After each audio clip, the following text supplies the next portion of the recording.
It's time to count down the best stories of 1999. At least according to Ken Schwall. It's Schwall's Year in Review.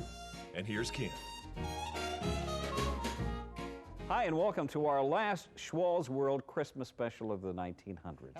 It's been a good year. We've met a lot of great people, and tonight we'll revisit many of them.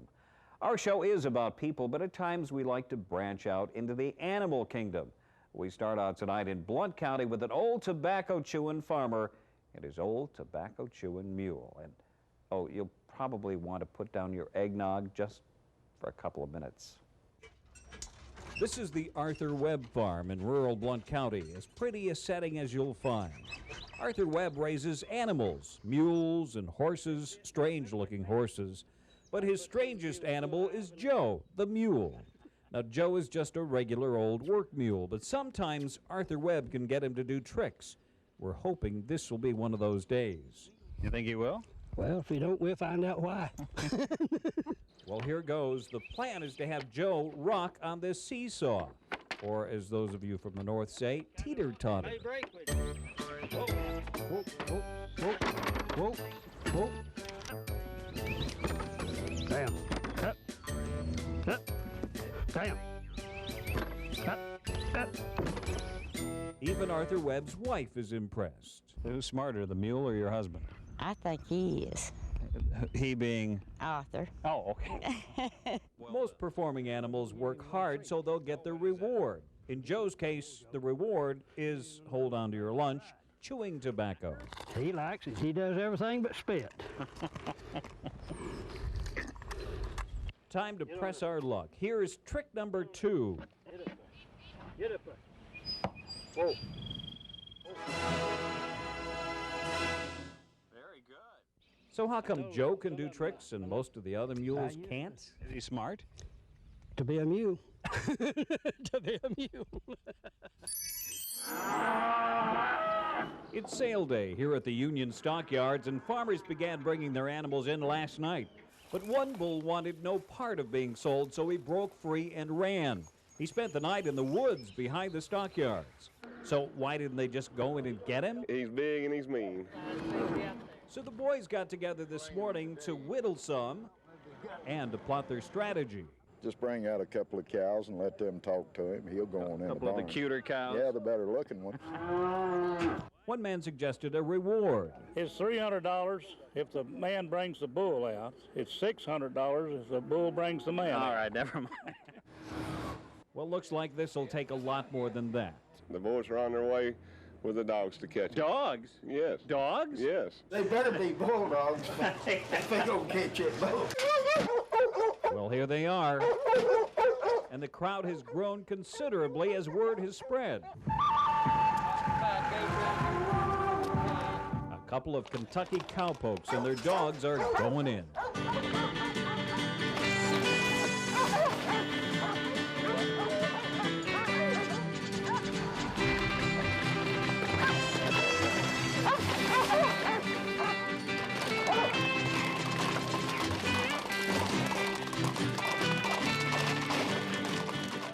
It's amazing how a bunch of noisy dogs can adjust the attitude of a mean old bull. So what do you think? That's one heck of a bullfight. We meet a lot of people in life who inspire us, but animals, we don't usually think of animals as inspirational. But we met some this year, including a steer and a duck and a two-legged dog. If you look real close, you may notice that one of these cows looks an awful lot like a goose. And there's good reason. It is a goose. However, He thinks he's a cow. oh, while he's just one of the cows down on this Union County farm, the goose has developed a special relationship with this animal. Seems that after the goose's real mate passed away, the goose just took up with the cow, and they've been together ever since, with the goose apparently calling the shots. And they say he has a jealous streak. If another one gets too close or is trying to get about a feed that the goose don't want it to have, the goose will throw its head down and do that goose spit or whatever it is. Goose spit? They hiss. They stick their neck out and they spread their wings out and they hiss. What kind Kind of like what? Can you give me an example? Let's see. They shh like that. I beg your pardon?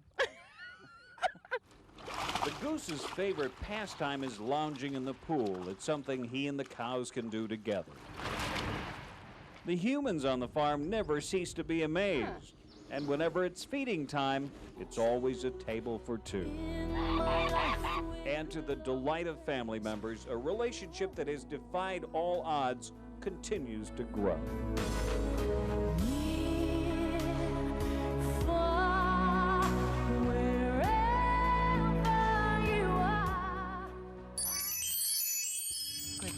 Dominic is a typical 2-year-old greyhound. What's not typical, though, is that he only has 2 legs. It hasn't slowed him down.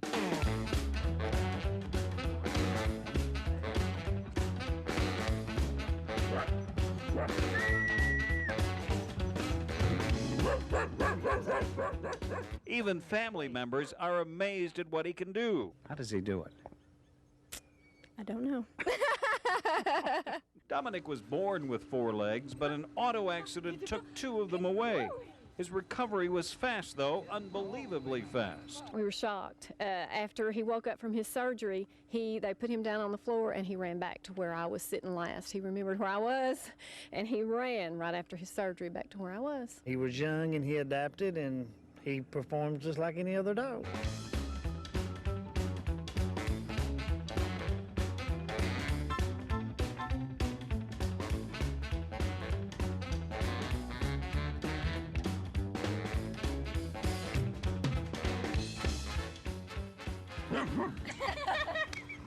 A nice, friendly dog, too, huh? You'd think he'd have a chip on his shoulder or something. True, but he never, even when he was in pain, even when he was trying to recover, he never had a moment where he was hateful. But he kept his spirit and now leads a full and productive life. And it's becoming even more interesting. What's he doing? Showing off for his girlfriend. How sweet.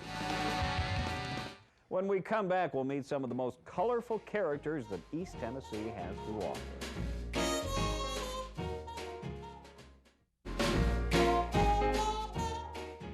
There are people we just couldn't do without. Every community needs one, and most have one. They're characters, people who are just a little different. And the world, especially our world, is better off because of it. Middlebrook Pike is a busy place between 8 and 8:30. That's when all the kids are arriving at Bearden Middle School. And that's when Alicia Moore turns into Super Crossing Guard.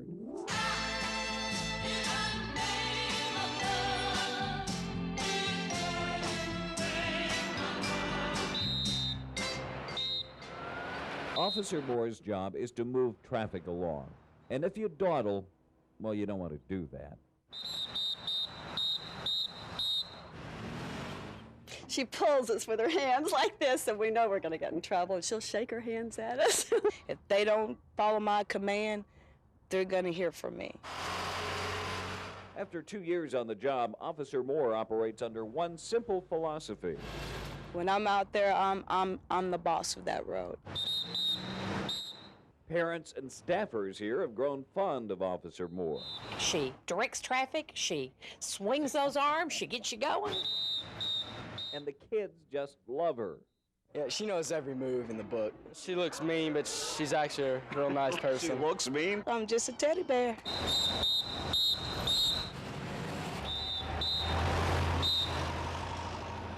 Teddy bear or not, she's in control.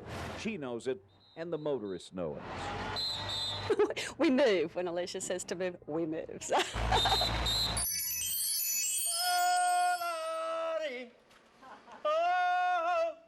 Here at this Alcoa Pizzeria, the music is almost as important as the pizza. Almost, but not quite. Salvatore Baccia is the proprietor here, and if you can't tell from the decor, he's a real Italian, born and bred. Where are you from? Napoli. Napoli. Love city. Oh. Look at my page. Where I come from, Napoli. Well, that's where you're from. Uh-huh. Napoli. Napolitan, yeah. We say it Naples, though, us Americans. That's okay. How come all Italians talk with their hands like that? That's action. you show the person, you know, what you want. And the other person, you understand. Yeah. No matter what you say, it's the hands. No matter what you say, use the hand. Hey. You know, you say, hey, Pasqua, come sta? Buon, so buon. Sal spends most of his time in the kitchen, rolling in dough, also using his hands. You talk about hand, you work about hand, everything about hand. To Italians, food is vitally important. Everything has to be good.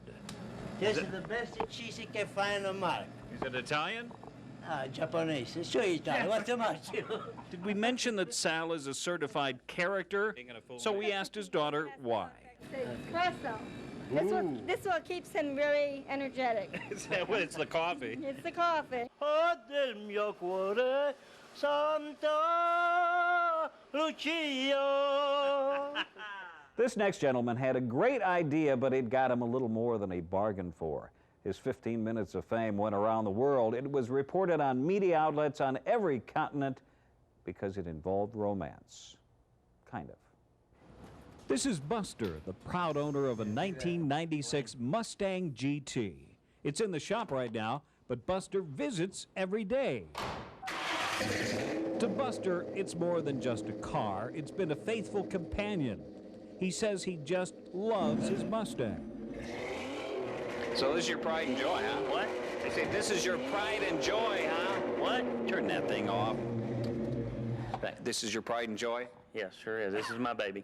The Mustang takes Buster's mind off his recent problems with women. Been brokenhearted and hung out to dry, basically.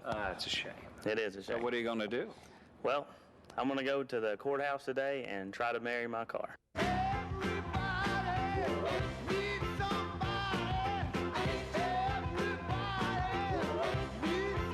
So it's off to the county clerk's office in Knoxville Center. First, the official filling out of the marriage license application. Her birthplace, Detroit, Michigan. Her father's name, that's an easy one, Henry Ford. Her mother's name, wonder what Henry Ford's wife's name was. Edsel. Edsel Ford. Well, can a man marry his car? The final decision rests with a county official, and it's not looking good. I'm sorry, but I can't issue a license. In the law, it plainly states male and female. A car is a car. Can't do it, huh? No, I'm sorry. I'm used to rejection and disappointment from Are females. you? Yeah, Can I make a suggestion? Yes, sir. Elope to Kentucky. That's what I'm thinking. That's what I'm thinking. In the movie, Robin Penn Wright finds a bottle in the water and it changes her life forever. But along the shore of Norris Lake the other day, Conservation Officer Chester Ellison found a bottle, and this is it. His life won't change, but he sure has made the kids who threw it in the water very happy. When we picked the bottle up, we noticed there were names inside the bottle and addresses. And this is one of the kids, Junior Peck. The bottle was thrown into the Powell River 63 years ago. I was sitting around the house watching television. This guy called, said he'd found a bottle with a bunch of names in it. Along with Junior's name was the name Hazel Bradford. She's the one who threw the bottle in the water. I'd have been about, I guess, maybe 10 years old when that bottle was thrown in. And I was standing, I'd say, right about here when I throwed that bottle out in the river and watched it go down. But I never thought, Ken, that the results of that bottle then would have brought me here today, and me nearly 72 years old will be in August. Eventually, TVA built Norris Lake, and the bottle ended up about 40 miles from where it was tossed in. Now, back in the old days, throwing bottles in the water was a good way to make friends. Hazel's sister found that out. Opal, she throwed her name in, and she got a letter from Walter Shelton, and I forgot where he lived at now, but they dated for a pretty good while. It's a good way to pick up boys, huh? Yeah. And what kind of bottle is it? Well, we can only guess. I think Daddy had a still. What do you think? Well, it might be moonshine. See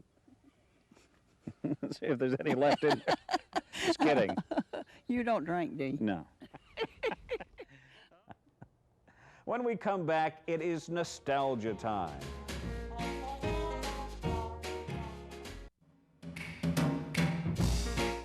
As we pass from the 1900s to the 2000s, it is only natural that we feel a little bit of nostalgia. a longing for things that have all but passed from the scene. And here are a couple of them. They replaced the horse in the early part of the century. They were noisier than horses and not quite as reliable, but to this day they hold an attraction. That's why these members of the Horseless Carriage Club of North Carolina are taking a leisurely tour of Wares Valley. It's just nice to be on vacation and take your time. And you almost have to take your time in you there. do? Yes, no choice. You can tell Horseless Carriage members they like to honk their horns a lot, and most of them wave. They learn the wave at an early age. Wave, let me see. Very good. And the horns, there's no mistaking them.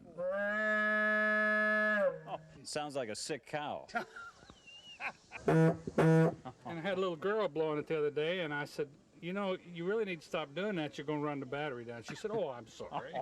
Now, this being Wares Valley, the jugs look suspicious. Water for the radiator. Oh, come on now. I never The sheriff wouldn't believe it, I wouldn't either. I never allow it. Better get a closer look.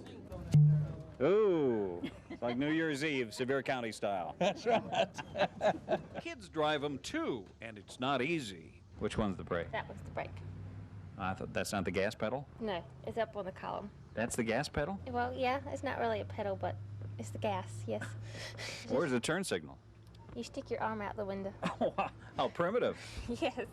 For folks who live here, it was a bit of nostalgia. We used to have one like that, didn't we? Yeah. No, come on, you're not that old. Sure are. How old do you say she is? How old are you? Well, shut up. Turn this off. For more than 40 years, this drive-in restaurant's been serving up food to Blount Countyans of all ages. That's enough to give landmark status to the Humdinger Drive-In. And while Humdinger's a household word in Blount County, it still begs the question. The Humdinger is just a Humdinger. Oh. The place hasn't changed much at all since '57. Same menu, same service. Would you like mustard instead?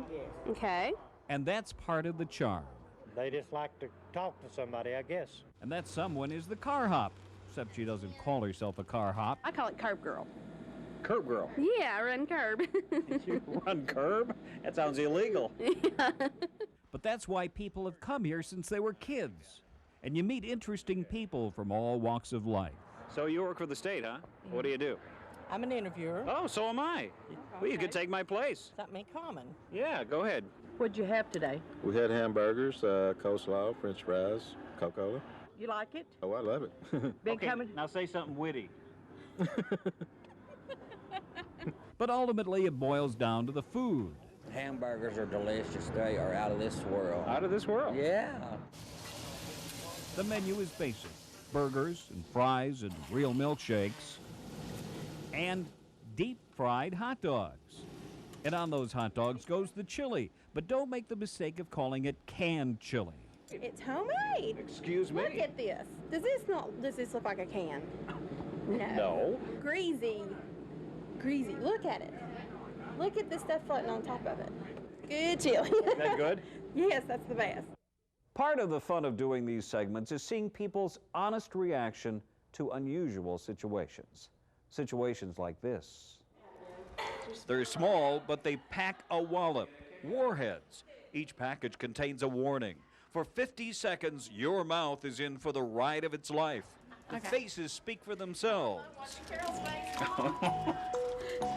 seconds. Stay with it. Stay with it. Go.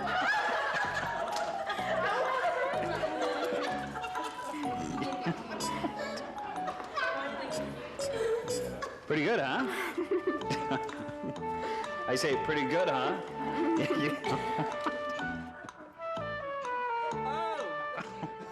Is there a problem? That is horrible. I have to hold my neck. Well, what do you think?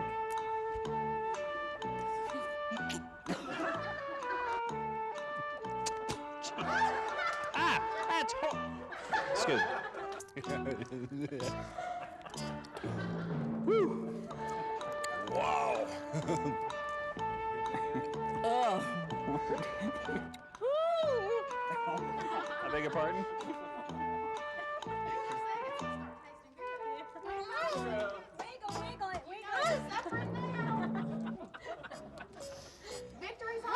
Does this mean you don't like it? strong.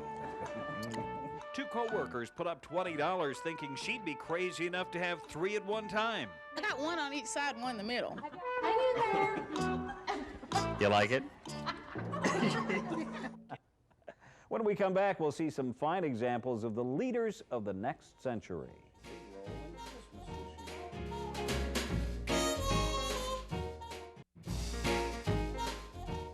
As we move toward the 2000s, we think of the future, and when we think of the future, we think of our kids because, as the old cliche goes, our children are the future. Well, let's see how they're doing. Well, this is the day they've been waiting for. It's Worm Day here at West Hills. Teachers say they use worms to teach kids about everything from life cycles to self-esteem. It's been an ongoing process all year long in all first-grade classrooms. They compost their lunch scraps in the classroom, and they make sure they're watered, and they're pretty hard to kill. So we went to one teacher's class. We got a worm bin. Can you show us your worms? We can show you the worm bin. Is there a problem? There might be a small problem. Are they dead? Well, we're afraid so. And they're pretty hard to kill. They trust you with a few simple worms and you can't handle it? We followed all the directions. We're just not sure what happened. The kids feel just terrible. Sure about the worms? Yeah. They're dead. It's not funny. But everyone in the class accepted part of the blame, even the intern. Well, I've been gone, so it's really not my fault. One thing can save them, mouth-to-mouth resuscitation. Will you help us? No. Oh, come on. Their lives are at stake. It's up to you. No. They're disgusting. Oh, you think so? Mm-hmm. I want this to be no reflection on the way I teach. I'm a good teacher, and I take much better care of children than I do the worms. Yes, it's a fact. You have worms at home? No. Are you sure? Yes. One kid was excited about worms. My dog has worms. No, I don't think that's what we're talking about. Okay, what are you talking about? Well, not that kind of worm. Oh. This is the presidential court on the campus of the University of Tennessee. And what better place to find out which presidents are big with the younger generation? So who's your favorite president? Kennedy. Bill Clinton. The opinions were varied, and so were the reasons. Teddy Roosevelt. Oh, why? I don't know. I just like him. Do you know anything about him? Right offhand, no, I can't think of anything. What was he famous for saying? Oh. Speak softly. Yeah. And carry a big stick. Big stick. Right, yeah, exactly. Yeah. Who's your favorite president? Probably Carter. Carter? Yeah. Now why? Well, Carter, he was a serious guy, but he wasn't too serious. You don't like him too serious? Well, you get too serious, you start to miss the point. Abraham Lincoln. Oh, why is that? Because he freed the slaves. Is that a question? Yes, I believe he did. Okay. Okay, what's your favorite presidential quote? No new taxes. Oh. No, I can't remember them right now. Not one quote? Ask not. Huh? Ask not what your country can do for you. But what you can do for it? Excellent. Who said that? George Bush. No. Finally, we decided to check with an even younger generation. What do you know about George Washington? He was the very first president. That's right. You know he chopped down a cherry tree. He did? Yeah. Cool. Well, that's our show for tonight. We hope you've enjoyed it. Our thanks to all of you for watching, and especially to the literally hundreds of people who have helped us make 1999 a fun year. From the entire Schwall's World staff, Merry Christmas.